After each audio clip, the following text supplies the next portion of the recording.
इस कहानी की शुरुआत होती है एक खूबसूरत मगर डरावनी सी हवेली से, जहाँ हर तरफ अंधेरा था। यहीं हमें एक औरत दिखाई जाती है जो काफी डरी सहमी कमरे में एक जगह खड़ी हुई थी। उसे कोई खाना देने के लिए उस कमरे में आता है और जैसे ही दरवाजा खुलता है वो औरत वहाँ से भाग जाती है। सब लोगों को उसके भागने का पता चल चुका था, तो वो वहाँ से नहीं भाग पाती, इसीलिए वो लोहे का एक तार लेकर अपने गले में बांधती है। हाथ में एक मूर्ति लेती है ताकि वजन ज्यादा हो और अगले ही पल कूदकर अपनी जान ले लेती है। मरने से पहले वो एक लफ्ज बार बार कह रही थी कि इस सब का खात्मा मेरे साथ हो रहा है, लेकिन मेरी नस्ल का कोई और तुम्हें ना मिल जाए। फिर अब कहानी आती है काफी साल आगे। यहाँ हम देखते हैं एक लड़की ईवी को, जो वैसे तो एक आर्टिस्ट है लेकिन काफी मेहनत करती है और अभी वो एक वेट्रेस का काम कर रही है। उसकी एक काफी अच्छी दोस्त भी थी, दोनों ही काफी मेहनत कर रही थी अपने अच्छे वक्त के लिए। यहाँ उसकी दोस्त उसे DNA टेस्ट देती है, जिसकी मदद से किसी के भी फैमिली मेंबर को ढूंढा जा सकता था। ये काम दरअसल एक कंपनी कर रही थी उन लोगों के लिए जिनका इस दुनिया में कोई नहीं होता।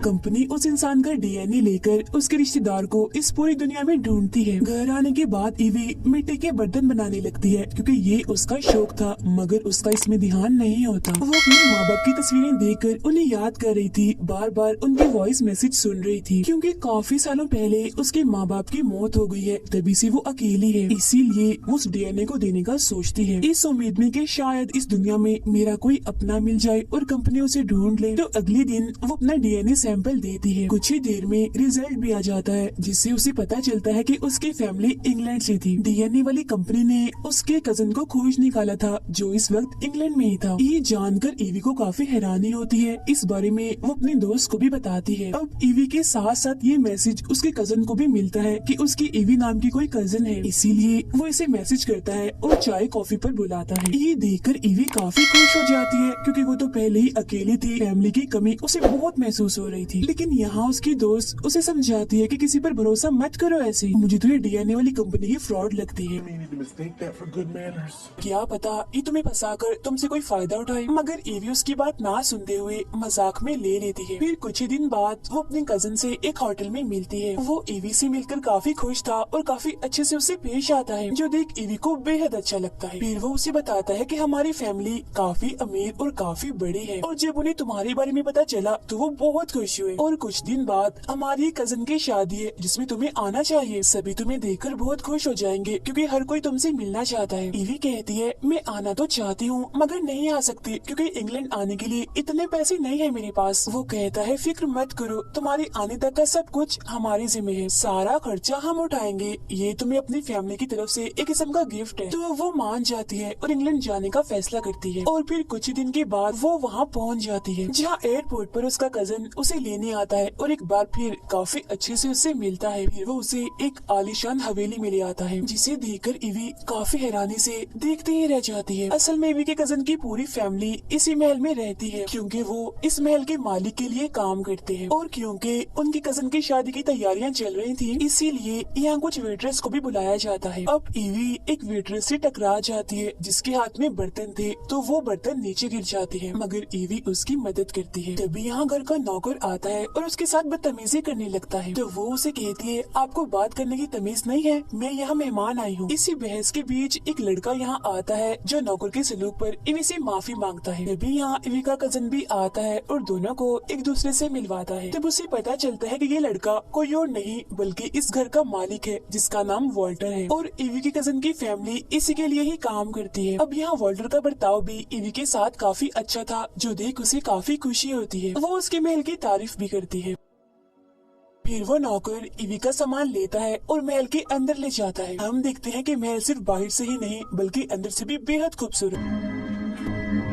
पूरी हवेली ईवी को दिखाई जाती है, जिससे हमें पता चलता है कि ये हवेली कोई और नहीं बल्कि वही वाली है जिसमें उस औरत ने मूर्ति के साथ कूदकर अपनी जान ली थी। अब उसे अपना एक कमरा भी दिया जाता है, यहाँ तक कि उसकी अपनी एक सर्वेंट भी, जो काफी अच्छी थी और सिर्फ उसी के लिए ही काम करेगी। जो देख ईवी काफी हैरान थी, क्योंकि यहाँ उसे काफी इज्जत मिल रही थी। सर्वेंट उसे यहाँ रहने के रूल बता देती है कि आपको खुद बाहर नहीं आना, कुछ भी चाहिए हो आप बस घंटी बजा देना, मैं आ जाऊंगी। लाइब्रेरी में जाने की इजाजत नहीं है क्योंकि वहाँ पर काम चल रहा है और रात को आपको जल्दी सोना होगा। अब ईवी जब पर्दे हटाकर खिड़कियों को देखती है तो उस पर सलाखें थी जो देख उसे काफी अजीब लगता है। वो हैरान होते हुए पूछती है कि ये किस लिए लगाई हुई है। सर्वेंट कहती है कभी कभी खतरनाक परिंदे आ जाते हैं जो हमें नुकसान पहुंचा सकते हैं, बस उनसे बचाव के लिए ही इन्हें लगाया गया है। तो वो आगे से कुछ नहीं कहती क्योंकि उसे लग रहा था कि क्या पता ये सच ही बोल रही हो। रात को ईवी अपनी दोस्त को वीडियो कॉल करती है और यहाँ के बारे में सब बता देती है कि मैं यहाँ आकर बहुत बहुत खुश हूँ।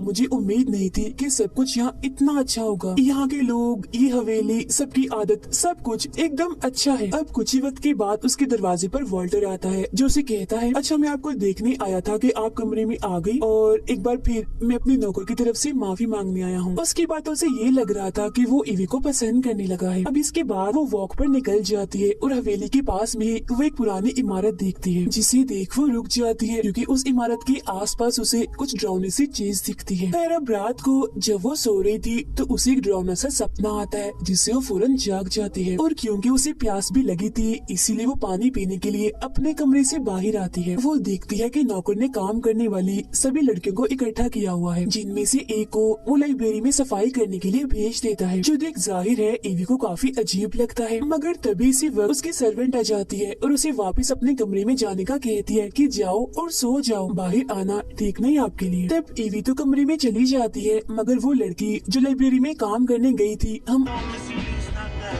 उसको देखते हैं जहाँ अचानक से एक चीज जो छत से लटक रही थी उस पर हमला करके उसे अपने साथ ले जाती है। सुबह होती है तो ईवी को नीचे बुलाया जाता है क्योंकि उसकी पूरी फैमिली उसका वेलकम करने के लिए इकट्ठा हुई थी। फिर जब वो अपने कमरे में वापस आती है तो उसे एक प्यारा सा ड्रेस एक कागज के साथ मिलता है जो वॉल्टर ने भेजा था शाम में होने वाली पार्टी के लिए। तभी हम देखते हैं कि नौकर दो और लड़कियों को लाइब्रेरी में भेजता है शराब लाने के लिए मगर उन पर भी वहाँ हमला हो जाता है और उन्हें भी कोई अपने साथ ले गया था। अब ऐसे ही करते करते एक के बाद एक वेट्रेस गायब होती जा रही थी। ईवी को अभी तक इस बात का कोई अंदाजा नहीं था कि यहाँ कुछ अजीब और कुछ खतरा भी हो सकता है। अब रात को वो वॉल्टर के दिए हुए ड्रेस को पहनकर अच्छे से तैयार होकर पार्टी में आती है। यहाँ वो दो लड़कियों से मिलती है जिनमें एक थोड़ी सी चालाक थी और वो ईवी को खास पसंद नहीं करती थी मगर दूसरी काफी मासूम थी जो ईवी के यहाँ आने से बहुत खुश थी। ईवी यहाँ इस बात से काफी हैरान थी क्योंकि उसने अभी तक दुल्हन को नहीं देखा था। अब इन लोगों ने अपने ही रूल्स बनाए हुए थे जहाँ आता है वॉल्टर और सीधा जाता है ईवी के पास, उसके साथ डांस करने लगता है। इससे ईवी को बुरा नहीं बल्कि अच्छा ही लगता है क्योंकि इतनी लड़कियों में से वॉल्टर ने उसे ही चुना था अपने साथ डांस के लिए। फिर इसके बाद वो दोनों सबसे अलग वॉक पर निकल आते हैं और खुल के बात करते हैं। ईवी उससे उस इमारत के बारे में बात कर रही थी जिससे कल रात वो डर गई थी। वो बताता है कि ये तो बस ऐसे ही है, पुराने जमाने में इसे सामान वगैरह रखने के लिए इस्तेमाल किया जाता था। वो उसे एक दूसरी जगह पर ले जाता है जहाँ वो दोनों और भी बहुत सारी बातें करते हैं। इसके बाद ईवी जो अपने कमरे में सो रही थी तो तभी वो किसी चीज से डर जाती है, इसलिए वो फौरन ही बेड के नीचे छुप जाती है और साथ साथ वो चिल्ला भी रही थी। तब उसकी आवाजें सुनकर वॉल्टर उसके पास आता है, उसे संभालता है और पूरे कमरे को चेक करता है मगर वहाँ कुछ भी नहीं था। आखिर में वो उसे समझाता है कि जरूर तुमने कोई बुरा सपना देखा होगा, यहाँ पर तो कुछ भी नहीं है। अब वॉल्टर के साथ ईवी खुद को काफी महसूस समझ रही थी, इसीलिए वो उसे कहती है जब तक मुझे नींद न आए तो मेरे साथ मेरे कमरे में ही रहो। तो वो उसकी बात मान लेता है। सुबह जब ईवी की आंख खुलती है तो वो अपने पास एक खत देखती है जो वॉल्टर का था। उसने लिखा था मैं जा रहा हूँ लेकिन तुम्हारी नींद खराब ना हो तो मैंने तुम्हें नहीं जगाया। फिर वो दोनों लड़कियाँ जो पार्टी में ईवी से मिली थी वो यहाँ पर आती है और उसे तैयार करने के लिए अपने साथ ले जाती है। फिर जब ईवी के नाखून काटे जा रहे थे तो उसकी एक उंगली जख्मी हो जाती है और खून निकलने लगता है। उस खून को देखकर वो लड़की खुद को रोक नहीं पाती और उसका खून पीने लगती है। ये सब ईवी को बहुत अजीब लगता है तो वो गुस्से में यहाँ से चली जाती है। तो अब यहाँ ईवी को महसूस होने लगता है कि यहाँ के लोग काफी अजीब हैं और यहाँ कोई गड़बड़ भी है, इसीलिए वो ये फैसला करती है कि जहाँ मुझे जाने से मना किया हुआ है मैं वहीं जाऊंगी, यानी उस लाइब्रेरी में। जब वो अंदर जाती है तो उसे टेबल पर अपनी सारी डिटेल्स इंफॉर्मेशन मिलती है जो किसी और ने नहीं, वॉल्टर ने ही निकाली थी। ये देख उसे बहुत ही बुरा लगता है और वो यहाँ से चली जाती है और अपना सामान बांधने लगती है। तो वॉल्टर उसके पास आता है, माफी मांगते हुए उसे समझाता है कि मैंने तुम्हारी डिटेल्स इसलिए निकलवाई क्योंकि मुझे अपनी जान और पैसे की परवाह है। Advantage of you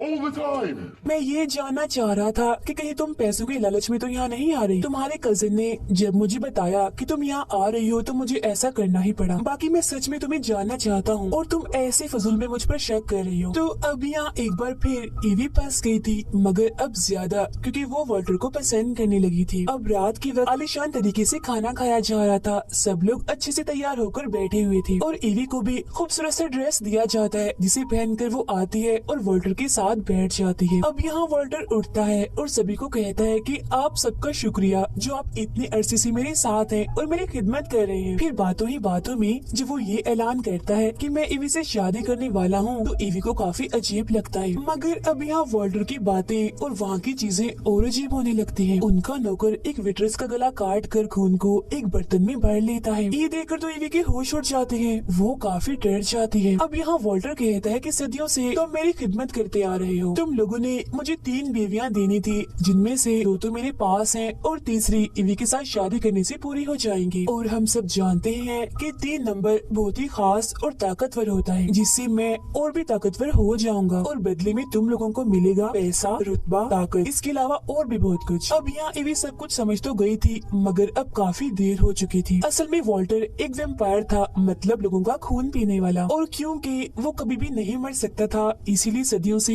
वो जिंदा था और ये सारे लोग उसकी सेवा कर रहे थे। वॉल्टर की पहली बीवी वो चालाक लड़की थी और दूसरी मासूम वाली, और क्योंकि वो दोनों भी वेम्पायर्स थी इसीलिए वो सालों से वॉल्टर के साथ रह रही थी। तीसरी उसकी बीवी थी ईवी की दादी, जिसने शुरुआत में कूद कर अपनी जान ले ली थी। अब वॉल्टर ऐसे ही आम लड़कियों से शादी नहीं कर सकता था, उसे शादी करने के लिए ऐसी लड़की चाहिए थी जिसका खून खास हो। अब उसकी दादी का खून खास था तो उसने तीसरी शादी उनसे की, मगर उन्होंने अपनी जान ले ली। तो अब वो ईवी के साथ शादी करना चाहता है क्योंकि उसका खून भी तो खास था अपनी दादी की वजह से। अब ईवी वहाँ से भागने की कोशिश करती है मगर नहीं भाग पाती। वॉल्टर उसे कहता है समझने की कोशिश करो और जरा सोचो कि मैं तुम्हें क्या कुछ दे सकता हूँ। तुम इमोर्टल यानी अमर हो जाओगी मेरी तरह और कभी भी नहीं मरोगी, और तो और तुम्हारे अंदर 100 मर्दों जितनी ताकत आ जाएगी और कभी भी बीमार नहीं पड़ोगी। तुम्हारे पास ऐश वाली जिंदगी की हर चीज होगी, जैसे दौलत, ताकत। फिर अब ईवी को पकड़कर तय खाने में बंद कर दिया जाता है, जिसके साथ वॉल्टर की दोनों बीवियां यानी वो चालाक और मासूम लड़कियां भी आती हैं। अब यहाँ वॉल्टर और उसकी दोनों बीवियां ही वेम्पायर्स थी, बाकी सब इंसान थे और वो इनकी सेवा कुछ यूँ भी करते थे कि इनके पीने के लिए खून लाते थे, क्योंकि यही वेम्पायर्स का खाना होता है। वॉल्टर की दोनों वेम्पायर बीवियां ईवी को समझाती हैं कि हम भी इस सब से गुजर चुकी हैं। एक बार जब वॉल्टर तुम्हें अपना खून पीने के लिए देगा तो तुम बहुत ताकतवर महसूस करोगी। तुम इतनी खुश होगी कि अपनी पिछली जिंदगी ही भूल जाओगी और वक्त के साथ साथ फिर तुम वेम्पायर वाली जिंदगी की आदी हो जाओगी। मगर ईवी पर उनकी बातों का कोई भी असर नहीं होता, क्योंकि वो खूनी कातिल और शैतान बनना नहीं चाहती, इसीलिए वो रोने लगती है। और इसके बाद वो दोनों ईवी को जिंदा ही छोड़कर यहाँ से चली जाती है, क्योंकि जल्दी वॉल्टर और ईवी की शादी होने वाली थी। और वो सर्वेंट जो ईवी को दी गई थी वो दिल की काफी अच्छी थी, इसीलिए उसे ईवी पर तरस आता है। वो नहीं चाहती थी कि वो भी जुल्म का शिकार हो, इसीलिए वो उसकी मदद करती है ताकि वो यहाँ से भाग जाए। तब सही मौका देकर ईवी यहाँ से भाग जाती है, मगर सभी को इस बारे में पता चल जाता है कि ईवी यहाँ से भाग गई है और सर्वेंट ने उसकी मदद की है। तब उसे पकड़ने के लिए बहुत सारे लोगों को लगा दिया जाता है और वो सबसे बचने के लिए उस इमारत में जाकर छुप जाती है। नौकर ने उस सर्वेंट को मार दिया होता है और उसकी लाश को वो उसी इमारत में लाता है, जो देख ईवी काफी घबरा जाती है। वो यहाँ से भागने लगती है तो नौकर उसे देखकर उसके पीछे जाने लगता है, मगर वो उसे इसी इमारत में कैद कर देती है और वो इस जगह से भाग जाती है। वो पहुँच जाती है एक गाँव में, एक घर के पास जाती है जिसमें एक बूढ़ा कपल था। वो उनसे मदद मांगने लगती है कि प्लीज आप पुलिस को कॉल कर दीजिए, मेरे पीछे कुछ लोग पड़े हुए हैं और मुझे मारना चाहते हैं। तो वो बूढ़ा कपल उसे घर के अंदर ले आता है। औरत कॉल तो करती है मगर पुलिस को नहीं, वॉल्टर को, क्योंकि ये लोग भी कोई और नहीं बल्कि वॉल्टर के सर्वेंट्स थे। तब यहाँ ईवी भी समझ गई थी, मगर अब काफी देर हो चुकी थी। वो ईवी को चाय भी पीने के लिए देते हैं, जिसे वो पीती नहीं बल्कि बूढ़े आदमी के ऊपर फेंक देती है। तब बूढ़ी औरत एक चीज मारकर उस पर हमला करती है, जिससे वो बेहोश हो जाती है। फिर जब उसे होश आती है तो वो सोफे पर पड़ी हुई थी और वॉल्टर उसके सामने था, जो उसे वेम्पायर होने के फायदे बता रहा था। उसे शादी करने, वेम्पायर बनने के लिए उकसा रहा था। पास में ही एक लड़की भी पड़ी हुई थी जिसका वो खून भी पी रहा था। That's so underrated and पर अब जैसे तैसे वो उसे शादी के लिए मना ही लेता है। फिर शादी के वक्त जब वॉल्टर उसे अपना हाथ काटकर खून पीने के लिए देता है तो एवी फौरन ही उसे पी लेती है। अब उसकी तरह वॉल्टर को भी उसका खून पीना था ताकि उसकी तीसरी शादी का प्रोसेस पूरा हो और वो सबसे ताकतवर बन जाए। अब क्योंकि एवी ने उसका खून पी लिया था इसीलिए वो काफी ताकतवर बन जाती है, मगर वो उसे अपना खून नहीं पिलाती बल्कि वहाँ आग लगा देती है। अब ये देखकर वहाँ आए सारे इंसान घबरा जाते हैं और यहाँ से भाग जाते हैं। वॉल्टर ईवी को रोकने आगे बढ़ता है तो वो आग में से एक मोटा सा हथियार उठाती है और उसे वॉल्टर के सीने में दे मारती है, जिससे अब वो कमजोर होने लगता है। इसके बाद ईवी भी यहाँ से भागने लगती है, मगर वॉल्टर की वो चालाक वाली वाइफ उसे पकड़कर लड़ने लगती है और कहती है, बेवकूफ लड़की, तुम्हें क्या लगता है तुम हजारों साल पुराने असूल तोड़ दोगी? भूल है तुम्हारी और तुम वॉल्टर को ऐसे ही नहीं मार सकती। ओके, हम उसे बचाने के लिए हर मुमकिन कोशिश करेंगे, क्योंकि अगर वो मर गया तो हम भी मारे जाएंगे। इसके बाद वो दोबारा से उससे लड़ने लगती है और बस ईवी को मारने ही वाली थी, मगर तभी यहाँ वॉल्टर की दूसरी मासूम वाली बीवी भी आ जाती है और क्योंकि वो शैतानी जिंदगी से तंग आ गई थी इसीलिए वो वॉल्टर की बीवी पर ही हमला कर देती है। दोनों ही एक दूसरे से लड़ती हैं और आखिरकार दोनों बड़े ही अजीब तरीके से मारी जाती हैं। इसके बाद वॉल्टर, जिसकी हालत काफी खराब हो गई थी, वो ईवी को पकड़ लेता है। वो उसे पकड़कर उसका खून पीकर उसे अपनी वाइफ बनाने की कोशिश करता है, मगर ईवी उसका हाथ काट देती है जिससे वो उसे छोड़ देता है। बाद में वो उसे टांग मारकर आग में फेंक देती है और क्योंकि वो कमजोर हो गया था इसीलिए वो फौरन ही मारा जाता है, मतलब उसका खेल खत्म हो जाता है। इसके बाद वो इस पूरी जगह को आग लगाकर वहाँ से बाहर निकलती है। वो बची हुई एक लड़की को अपने साथ लेकर इस टाउन से भाग जाती है। 2 हफ्तों के बाद हम देखते हैं कि ईवी अब एक वेम्पायर बन चुकी है जो काफी ताकतवर भी है क्योंकि उसने वॉल्टर का खून जो पी लिया था। यहाँ वो अपने दोस्त के साथ थी। वो दोनों अब ईवी के उस कजन को ढूंढ रहे थे जो झूठ मूठ का उसका कजन बना हुआ था। ईवी उससे अपना बदला लेना चाहती थी क्योंकि उसी की वजह से ये सब कुछ हुआ था और इसी के साथ ही ये फिल्म यहीं पर खत्म हो जाती।